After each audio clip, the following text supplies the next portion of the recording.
Hey, how are you guys? Darrell Flaherty here. I wanted to talk about my arrest yesterday at the hands of the Irish Gardaí, who are being used to maintain the corruption in our country. Um, the Public Order Act is designed to maintain order in the Republic, and it is currently being used to maintain the established order of corruption in the Republic. So it was designed to make sure that the people didn't get into riotous behaviour and instigate criminal behaviour in public. But now what it's been used for is to protect the corrupt establishment that we have.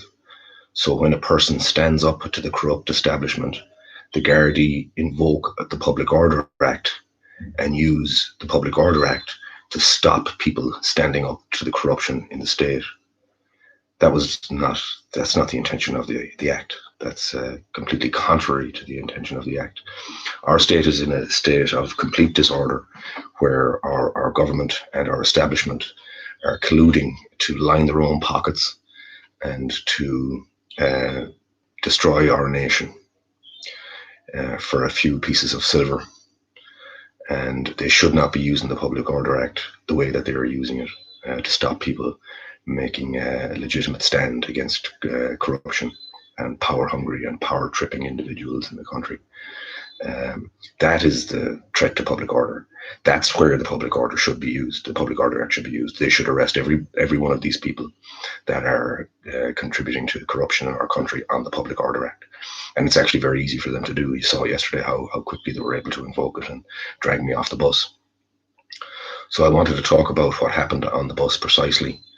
And what I'll do is I'll play a little bit of the video on my phone here, and I'll hopefully you'll be able to hear it as I'm playing it, and I'll explain to you what's happening as I'm going along. Not too bad. I haven't a notion. So the guard just said, "Come on off the bus here," he said, and I said, "I haven't a notion." So you know there straight away what their intention is arriving on the scene is just to get me off the bus. They don't really care about anything else. They just want me off the bus. So the Garda, the first words out of his mouth was, "Get off the bus." So this guy is a guard named Damien something or other. I can't think of his name exactly because, well, it's a number. It's 18 months ago or 2 years ago since this man arrested me at Galway City Hall when I went to complain about the use of the public housing list to cover up sexual abuse. What had been happening was that victims of elitist paedophiles in Galway had been given houses by the city council, and they were told that if they didn't keep their mouth closed, they'd lose their house. So this has been going on for years in Galway. And this Garda, when I went to report this Garda, Damien, I can't think of his surname. He's a big man. He's 6'4". He's 22 stone. He's a huge guy. And he came in. He came down from upstairs in the city hall, and he kept encroaching on my space so that I would back up a small bit, to get away from this big giant man. And he kept doing it. And next thing, all of a sudden, I realized I was outside the front door of the building. And he told me, "I'm going to arrest you under the Public Order Act, because now I'm no longer in the private building owned by Galway City Council, which is a private corporation." He bullied me out the door. And then he said, "I'm going to arrest you under the Public Order Act because now I'm in the public space. I'm outside the building." And I says, "I don't give a fuck what you do." Now, anybody who knows Irish people knows that they use the word fuck quite regular. It's, on a lot of occasions, it's peppers most sentences in Ireland, So he arrested me then for using threatening, or abusive or insulting behavior because I said, "I don't give a fuck what you do." That was the charge. And he dragged me through the courts for months.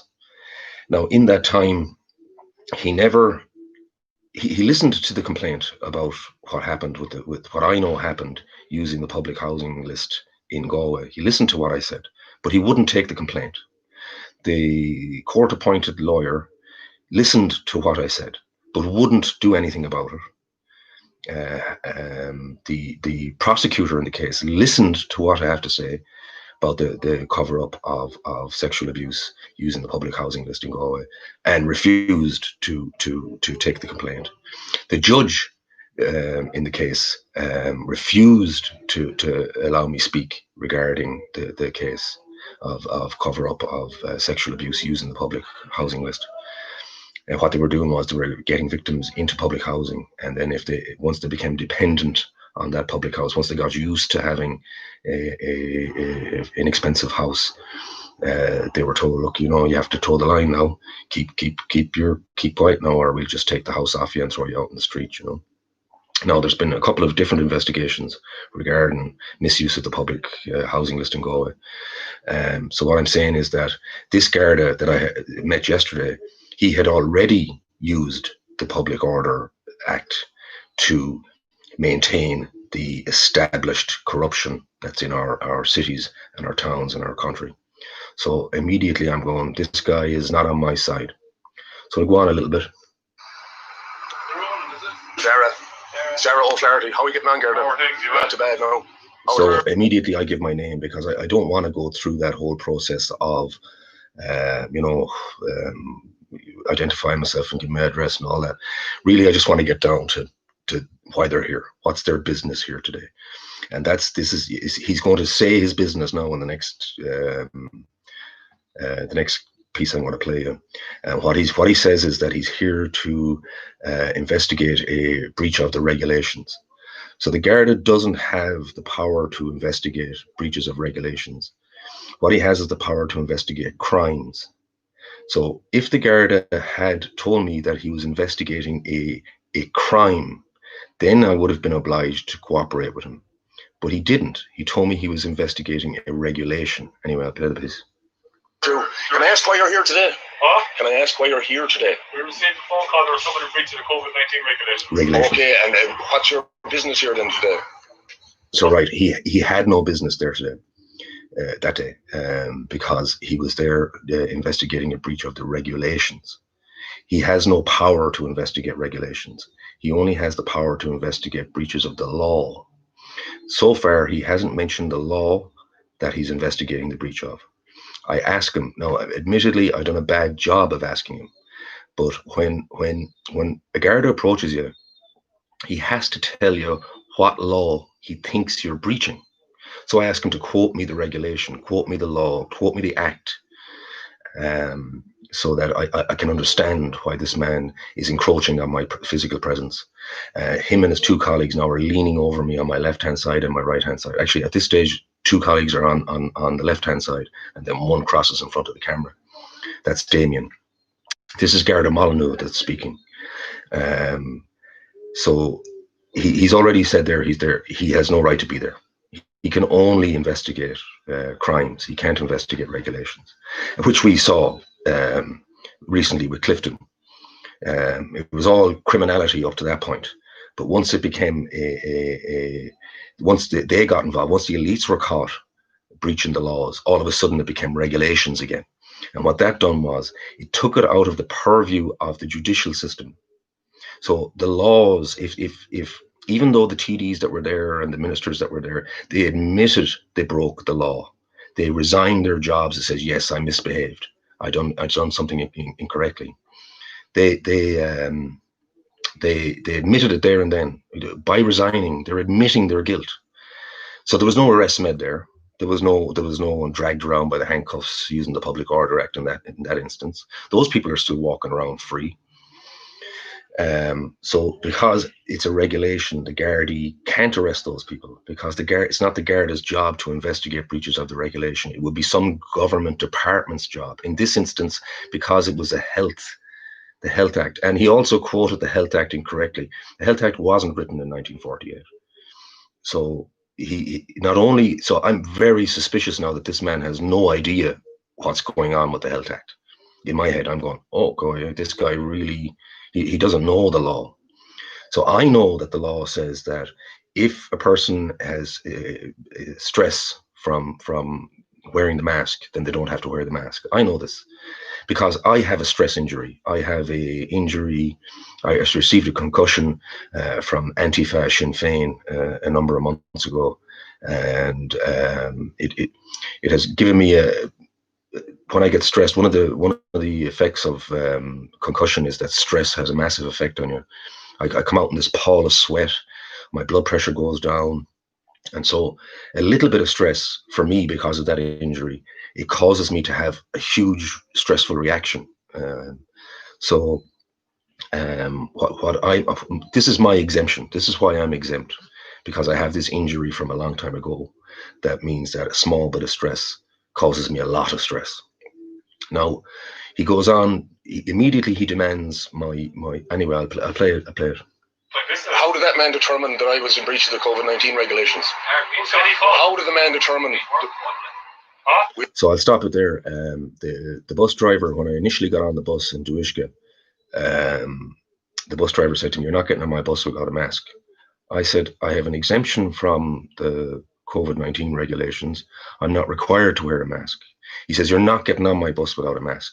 And I was already on the bus. And I said, "Look, I know the law and I'm perfectly entitled to be here." So I put the money for the fare. It was $2.50 I had in my hand, and I took 10 cents back off there was change on the little tray, and I sat down, and he didn't issue me a ticket. And he sat there for a period of time with the doors of the bus still open. And eventually, after a number of minutes, he pulled off. He made a phone call, and then he pulled off. I now realize he either rang the Garda station or he rang his boss, and they told him to drive to the Garda station, which is actually on the route. So he didn't divert from the route that the bus would normally go. He just continued along the route with the doors closed. Okay, so if he was actually worried that I was a risk to the public health, what he should have done was stayed parked, left the doors of the bus open so there'd be air circulation, got the police to come, or because I was only in breach of regulation, then he should have got the health department to come. But instead, what he done was he drove to the police station along the route. He stopped before the bus stop. He wasn't at the bus stop. He was some distance back from it, and the police came onto the bus. So I realized that a number of people there might be thinking that the guy had diverted from the normal bus route. He didn't, but there was no one scheduled to get off the bus at the Garda station. No one pressed the bell, and there was no one waiting at the bus stop in the Garda station. So he actually drove me to the police, despite his health concerns, with the doors closed. So he was being inconsistent himself, and he himself wasn't wearing a mask. So it's like they only discovered viruses 6 months ago. There's no consistency in any of this at all. We've all got jobs to do, So how did that man determine I was in breach of the COVID-19 regulations? I told him clearly that I'm exempt from the regulation of wearing a mask. I don't require a medical cert. And so there, I said it. I said it to the Garda that I am exempt from the regulations, and that my exemption doesn't require a medical cert. The stress exemption doesn't require a medical cert. There are a number of exemptions that do require a medical cert, but the stress regulation doesn't require a medical cert. Now, the other point is here that he told me that he required me to produce a medical cert. Now, I have medical certs. I was actually off work last week for a head injury. I have medical certs for the concussion I have, and I've just got another medical cert today for the damage that is done to my shoulder. So I have medical certs all over the place, but it's not relevant in this case that I don't actually require a medical cert for my objection to wearing the mask because of my stress. The concussion injury has given me so much stress. I just, if I wear the mask for longer than 30 seconds, I come out in a pall of sweat. I can't breathe. My throat goes dry. I get dizzy. I've actually stumbled because of wearing a mask. I've tried to wear the mask, and it doesn't work for me, I just can't do it. You can't ask me for the medical cert. Okay. And I actually do have a medical cert, but I'm not giving it to you, and I'm not telling you what's on it. And I'm telling you now that I do have a medical cert. Okay, he says. So he accepts that I don't have to give him the medical cert, and that I don't have to show it to him, and I don't have to tell him what's on it. The Garda said, okay, you don't have to give me the medical, So he agrees with me that I don't have to give him the medical cert. Now, it's not really relevant, because what he should have been asking me for was my certificate of exemption for wearing the mask on public transport. He didn't. He asked me for a medical cert. Now, I've got loads of medical certs. Now, they're not particularly relevant to an exemption. Well, they are, I guess. What I'm trying to say is I don't actually have a piece of paper that says I'm exempt from traveling on public transport wearing a mask. But I do have loads of medical certs, and that's what he asked for. He didn't ask me what the basis of my exemption was. So and that's why I asked him to quote the legislation. You'll see in a minute. Can you ask you to step off the bus, please? No, why would you ask me to step off the bus? Why are you here, officer? Because you're holding up the bus. But I'm not. So now it's changed again. So now he's not actually here because of a regulation. He's saying that I'm upholding the bus, even though I don't have any control over the bus driver. I'm not in control of the steering wheel, the accelerator pedal, or the gear stick, or any of that. It's me who's holding up the bus. I'm not holding up the bus. It's the driver who's holding up the bus. Okay, that driver had no cause to stop at that bus stop. There was no one at the bus stop, and there was no one getting off at the bus stop. Okay, so it's the driver who's holding up the bus. But he's changed now. He's already angling towards his public order charge. That's what's about to happen. So it's gone from enforcing the regulations, which he indicated first of all, and we're moving towards the ultimate objective, which was what the Garda said in the very beginning when he said, "Come off the bus, get off the bus, please." That's what he said. But he's holding up the bus. There's 3 years on the job. What are you doing here? I told you that I'm exempt from the regulations. Can you quote me the legislation that you're here under? What's the legislation that you're here under? Why are you here? What's the act of law that you're here under? Quote it to me. So now I'm saying, does this Garda actually know that there's exemptions that don't require a certificate? So if he had gone through the legislation, it's not that hard. I know it off. I know it inside out. So it's not that hard to know that there are exemptions that don't require a medical cert. And if he had asked me what my exemption was, what was the nature of my exemption, I would have told him. But he just kept demanding a certificate. So not only did he not know when the act was written, but he doesn't know the content of the act. He doesn't realize that the content in the act, there are conditions, or there are exemptions that don't require a certificate. And he says it. He says, I don't need to know what's in the act. I don't need to quote what's in the act. I just need to know it's there. So basically what he's saying is, look, I'm told there's an act that says I can treat you whatever way I want, and I'm going to do it. That's what he's saying. 1948. Yeah, no, the legislation or the regulation. It's not 1948. It's 1957, isn't it? It's not 1948. But 1948. Oh man. I just have to know the act is in force. Right. Now I'm going to ask you. So there he says it. I just have to know. I don't have to quote the act to you. I just have to know it's in force. So you can see the power trip.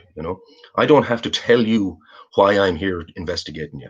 I don't have to tell you what the criminal act is that I think that you've committed, that I'm now investigating. I don't have to tell you why I'm using the authority invested by the state in me to interrogate you at this moment on a bus in Renmore.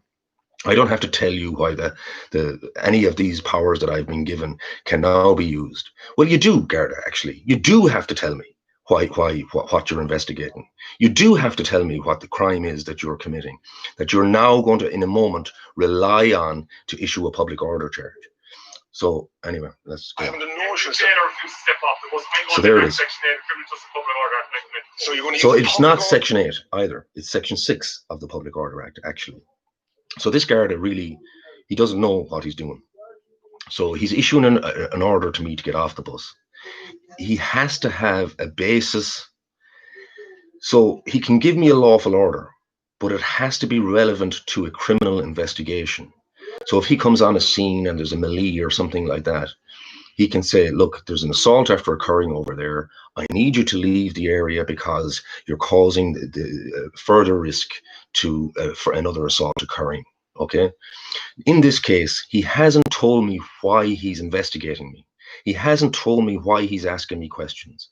He hasn't told me the criminal reason that he's there on the scene.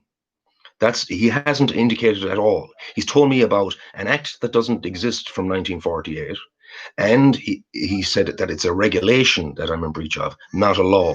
So it's not a crime to be in breach of regulations. It's a breach of regulations, but it's not a crime. So he hasn't given me any indication of any kind of a criminal behavior. He hasn't given me any indication why he's there. He hasn't given me any indication why he was sent there, a criminal reason. He hasn't done any of that.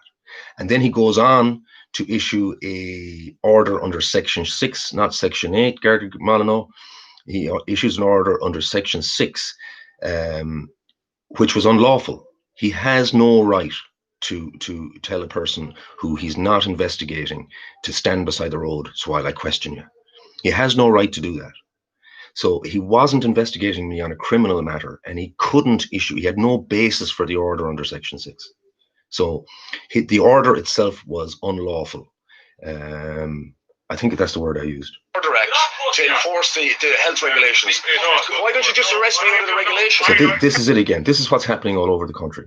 They're approaching people based on the regulations, which they know are unconstitutional, which they know won't stand up in court.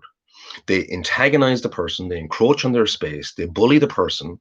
In this case, the excuse for arresting me, the actual physical arrest, was when Damien reached for my camera and tried to stop me gathering the evidence for the court.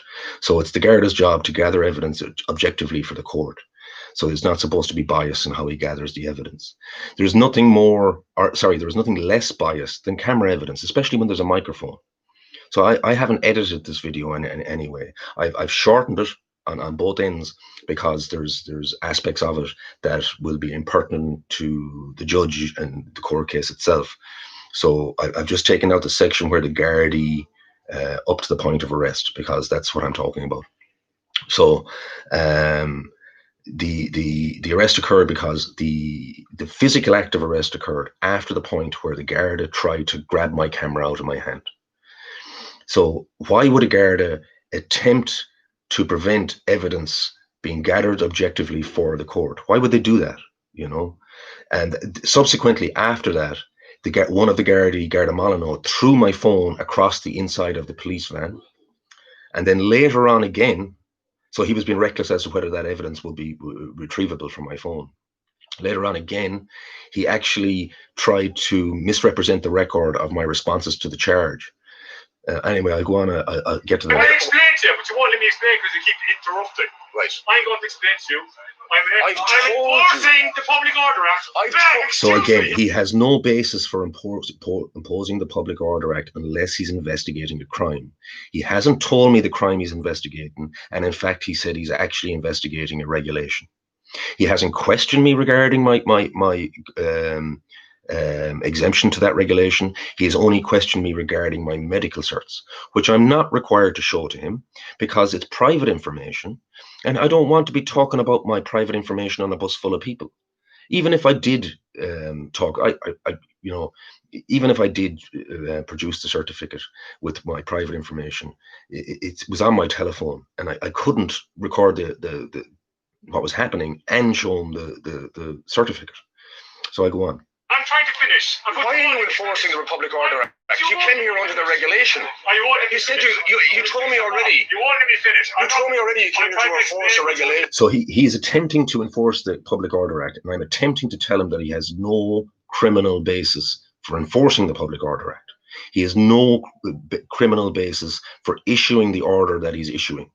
I'm not doing a very good job of it, but you can see it's gotten quite tense there. The Garda's lost the plot at this stage, Garda Molyneux. Finish. No, I'm going to ask you. You're contradicting yourself. Can you please? You're contradicting yourself, officer. Your behaviour is inconsistent, officer. You said that you came on here. If you fail or refuse to step off the bus, you are liable. So he gave me a direction under Section 8. It's not. It doesn't. That's not how it works. So I'm trying to explain to him that he doesn't have a basis for issuing this order. He knows he doesn't have a basis for issuing this order. His colleague, when he first entered the bus, said, "Get off the bus." And all they're really interested in is getting me off the bus. Lawful order. It's not a lawful order. You're failing to. This is not a lawful. Damien, you know that this is right. A fine of up to €3,000 and or 3 months. This is not a lawful order. That's my ask. Okay. I'm exempt. I'm exempt. I have the cert. I have a cert. No. You know what's going to happen here now in a minute. So there it is. There it is. There's the threat. So you know what's going to happen now here in a minute. You don't comply with us. You know what's going to happen. We're going to do the thing that we came here to do. Regardless of your rights, regardless of my exemption, regardless of my certificate, regardless of the fact that I don't have to show them the certificate, regardless of anything that I say or do, they are going to do something in a minute. Is that the way it's going? You're not allowed to touch my camera. I'm recording evidence for the court. No, that's it. So there you go. He immediately reached for the camera because they don't want objective evidence going to the court for a public order charge. All that's required to convict you of a public order charge is the testimony of the guard that arrested you. And it's not like the guard is going to arrest you on a public order charge and then go into court and give evidence that contradicts the arrest. So this is why it's internment. The guard, once you're arrested, you're convicted. All the evidence that's required to convict you is there. So this is why they don't want cameras. Because it would take that away. It would take that power away. The power of arrest leading to conviction. Guaranteed. Guaranteed. You will be convicted under the public order charge if you're arrested under the public order charge. The other side of that is why are we paying thousands of lawyers all over the country to defend people from public order charges when they have a 99.99999% conviction rate? You cannot get off with a public order charge. You will be convicted of a public order charge unless you've got camera evidence. So why are we paying all this money to lawyers to do the public defending, the free lawyer for people who can't afford it? We're paying millions of euros to lawyers to defend public order charges that there is zero chance of them ever actually successfully defending. So we pay these people millions of euros and they have a 99.99999% failure rate. There might be one or two that the fella had a camera like this one here, like that somebody had a camera and was able to demonstrate that actually the Gardaí were using the public order to maintain corruption rather than what it's actually intended for. So after that, the Gardaí really wanted to get the camera off me, and they nearly pushed me over the wall. And I managed to get my phone turned off completely. And then they got the handcuffs on me. They kept saying I was resisting, even though I wasn't resisting, but they thought I was still recording. So they kept saying the words, stop resisting, even though I wasn't resisting at all. And they stop resisting, and they twisted my body and wrenched my arms up behind my back and actually put my head into the crotch of Garda Molyneux. It was a disgusting position. Garda Molyneux had my head pinned between his two legs in his crotch. It was disgusting. So I asked them, why are you doing this to me? You're behaving like animals. Why are you so animalistic? What has caused you to lose your humanity and cause this pain to me? You're hurting my arm. I've had a dislocation and you're hurting that injury. Why are you behaving in such an animalistic way? This is depraved. I kept repeating this stuff, you know, you're behaving in a depraved manner. They got me into the back of the van, slammed the door, and they drove the 15 yards to the back of the okay, it's about 50 yards to go around the police station and go in the back entrance. While we were traveling, I gave them a lecture about how they were being used and that they were covering up for corruption, and that they were maintaining a corrupt order in our country, and that they were a disgrace to their families, that their parents would not be proud of them if they actually knew how they operated, and that they were forcing a situation where their children would be having to live with the shame of what their parents had done, you know, when this was happening, when Ireland was losing its battle with corruption. And the Gardaí were helping the establishment to win that battle of corruption using the Public Order Act. And I could see it had an effect on the Garda, I have to say. They didn't respond much all the time I was saying things to them in the back of the van. Now, I wasn't shouting at them. My voice was raised over the noise of the engine, and I didn't curse or use foul language. at any point in that interaction, because I wanted them to listen. I actually wanted them to hear what I was saying. So after that, after I had said that they would have to live with the shame, their children would have to live with the shame of what their parents had done, I could see it had an effect on them. And the Garda turned around to me and says, "You're listening to too much Gemma O'Doherty." And I was saying, what do you mean by that? You know, and he said, "You're sprouting propaganda." I said, "So you've treated me this way. You've hurt my body. You've violated my rights because I'm spouting propaganda. Is that what?" "Yeah," he says. He was proud of it. I said, "So now you're the propaganda police, is it?" He says, "Yes." Like it was his job to police my speech. I can't imagine how far gone that Garda has to be to say a thing like that. I can't imagine how far gone he had to be. So I went into the Garda station. They brought me into the Garda station. Eventually, I was left sitting in the back of the van for a while. Now, the Garda had thrown my phone across the back of the van. So I felt at that time I needed to talk to the camera in the back of the van. I don't know if there's microphones in the back of the van. So I wanted them to be able to see my lips and what I was saying. So I looked up at the camera. And I said to the camera that I believe strongly that this Garda was going to destroy my phone or destroy the evidence I had gathered on the phone, and that I believed it was crucial to retrieve my phone at this point. Now, the Garda had also put my jacket on the floor and had stamped on my jacket a number of times. Maybe he thought there was some other recording device in there, I don't know. But he seemed quite happy to conduct himself along the journey, the short journey, by moving his feet around and stamping on my phone, you know, on my jacket. So as soon as I got into the Garda station, they started to process me, take custody of me. The duty sergeant started to take custody of me. I immediately looked up at one of the cameras and said that, one of the cameras inside the police station, and said that my phone, this guard has thrown my phone across the back of the Garda van because I believe he's trying to destroy the evidence that's on my phone. One of the guards said, "There's no one going to destroy any evidence." So I turned around to another camera and I said the same thing, because I didn't know if they were recording or not. And I wanted the camera to be able to lip read me what I was saying, you know. And then the Garda asked me for my name, and I said, "Garda, I am not cooperating with your procedure unless you retrieve my property from the back of the van. This Garda Malino has thrown my phone across the back of the van. There's important evidence that I've gathered for the court on that phone, and I want my coat that he's been stamping on as well." And in fairness, they did go out and get my coat, and they did go out and get my phone that had been thrown in the middle of the van. It landed into a Garda hat, which Garda Malino denied was his. I don't know. It's neither here nor there. They did retrieve my phone, and I did cooperate with the custody procedure. And I reminded them of their oaths to the Constitution. But at no time did I use foul language. At no time was I nasty in any particular way. I was vexed, but I wasn't. My voice wasn't raised, or I wasn't shouting or anything like that. They took my shoes off me. They took my belt off me. They emptied my pockets. They took my cash out of my wallet and put it in my pocket. And they took my wallet. And I hope they read some of the wonderful notes I receive and put in my wallet. You know, some notes regarding this act of the Constitution, or I've got some people hand me nice pieces of paper with nice things written on them about our wonderful Constitution all the time, and I always put them in my wallet to mine. So maybe you might have got through to a Garda.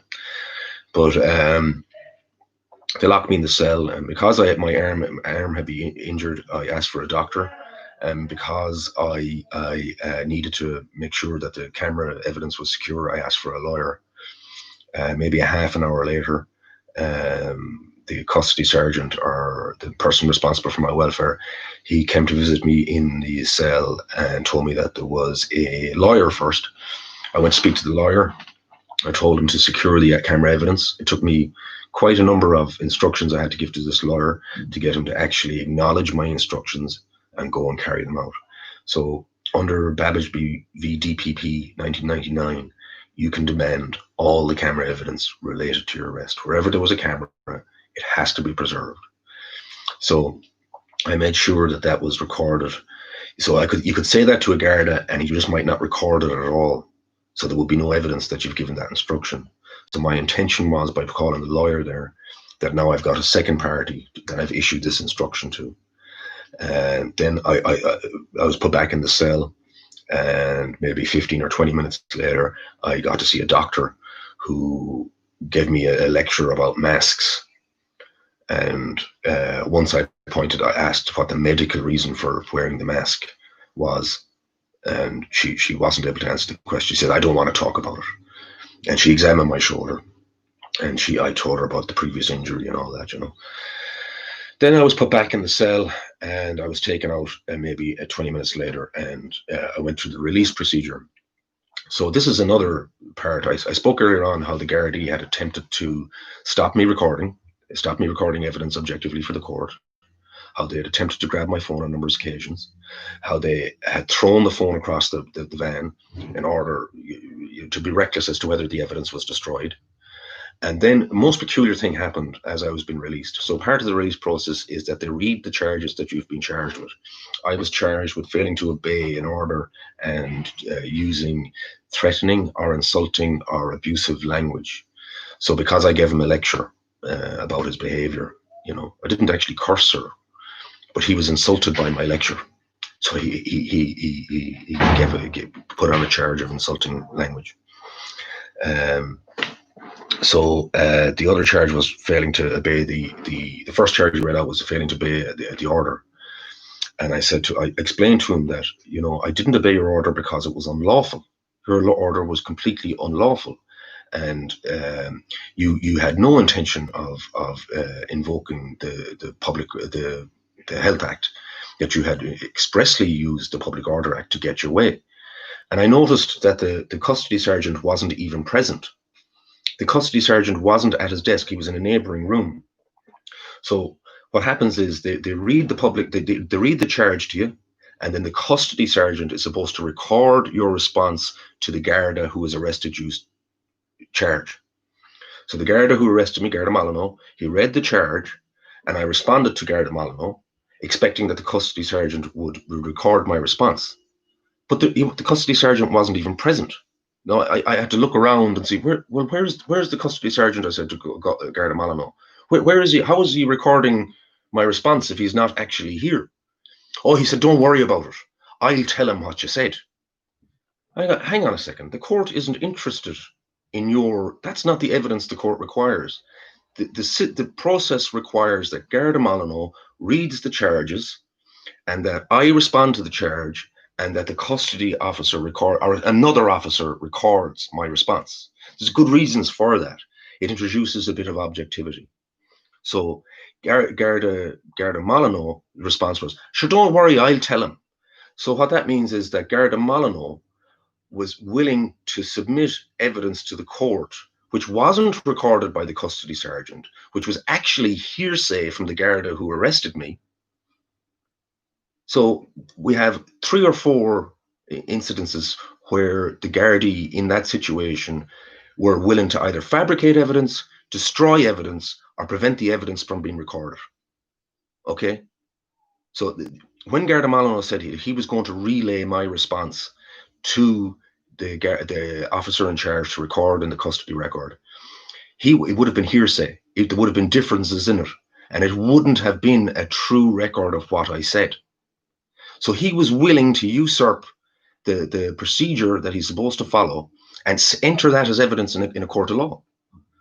This is these people have been so corrupt for so long, they don't even care, And don't for a second think that Garda Molyneux is sitting around at home going, oh, I'm fucked now, Dara has me. Oh, don't for a second think that. They've already organized the trajectory that this court case is going to take. They've already organized how it's going to play out. Okay, that's how they work. But look at it's a public order charge. It's I don't know what the final will be, but it's not the end of the world. Put it that way. So I would suggest, guys, that this is an avenue that we could attack from. I think that the Irish Gardaí have lost their way. Really, a significant proportion of the Irish Gardaí have lost their way, and they're now using the Public Order Act to maintain the established corruption that we have in this country. And if that's not a junta, I don't know what is. So the laws that are designed to maintain public order are being used to maintain public corruption. So they're stopping the people who are standing up to the corruption by using the public order charge. This is really serious, and we're running out of time. Within a month or two, the flu season is going to start again. And if we haven't woken people up by then, it's Melbourne, and it'll be a lot worse. It'll be a lot worse in Ireland because our police are so easily swayed by power, and they have that public order act that you've seen they're clearly intent on misusing. I don't think he had any right to invoke a public order act on a private bus. The bus company is private, you know. So I don't know. I don't know. It's neither here nor there. He had no right to invoke it anyway. He didn't have a lawful cause for invoking the public order. So I'd like to think that we guys, you know, you have an opportunity here to show show the people on the bus that you don't have to wear the mask. In other words, if the police are called, you explain your situation and they leave, well, that showed everybody on the bus. And if you recorded it, it showed everybody around on the internet how to handle that situation better than I did. But if they do arrest you, well, you know, if we all go out there and get our day saver tickets and stand up for ourselves, I have no doubt that they will misuse the Public Order Act against you. And if enough of us do it, it'll cause mayhem, and it will wake people up. When we have our day, I genuinely believe we will sue the crap out of them and get a load of money. That's one way, but that's not the objective. The objective is just to wake people up, and I think it's a good way of doing it. So I'll discuss it with some other people, but I was talked out of doing it today because I've got a few important things I need to do. But it boils down to this: it's a public order charge. It's most likely going to be a very small fine. You'll be detained for a couple of hours, maybe 4 hours. It's not bad, you know. It's not that bad. If the cops have any decency in them, it's not actually that bad an experience. You'll be a bit lonely in the cell for a while, and you can't open the door. But the video you make, that is really, really important. And I'd suggest going live, and it doesn't matter then if the Gardaí get the phone, because one of us will rip it off Facebook or off YouTube on your behalf. So even if they take it down, we'll have a copy of it. So I'd encourage those of you who are on the keyboards there, if you see a video going up of a person getting arrested on the public order charge on a bus in the next week or two, make sure you rip it. Download a Facebook Ripper app or download a YouTube Ripper app, and make sure that you rip it, because that might be taken down, and that could be the only copy of the video. And we need it, and we need to dispel this fear of the Public Order Act. It's bullshit. It's a bullshit act used by thugs to maintain corruption. And we have to get over this €100 fine and 4 hours in a cell. That's the price. We are not going to sort this country out without pain. There has to be pain. Diplomacy is not going to save Ireland. The discussion is not going to save Ireland. Action is going to save Ireland. And this is the price for action. Okay. Thanks, guys. And I really appreciate all the support I've received in the last 24 hours about what has happened to me in the last 24 hours. I look forward to seeing all you guys on Saturday. Hopefully I won't be locked up between now and then, but sure, look, it's so what. Anyway. So I'd encourage all you patriots out there with so little to lose. Now is your chance to either expose the corruption of the Irish Gardaí using the Public Order Act to enforce whatever they like, or to show Irish people that they don't have to wear a mask on a bus. Okay, thanks. Bye.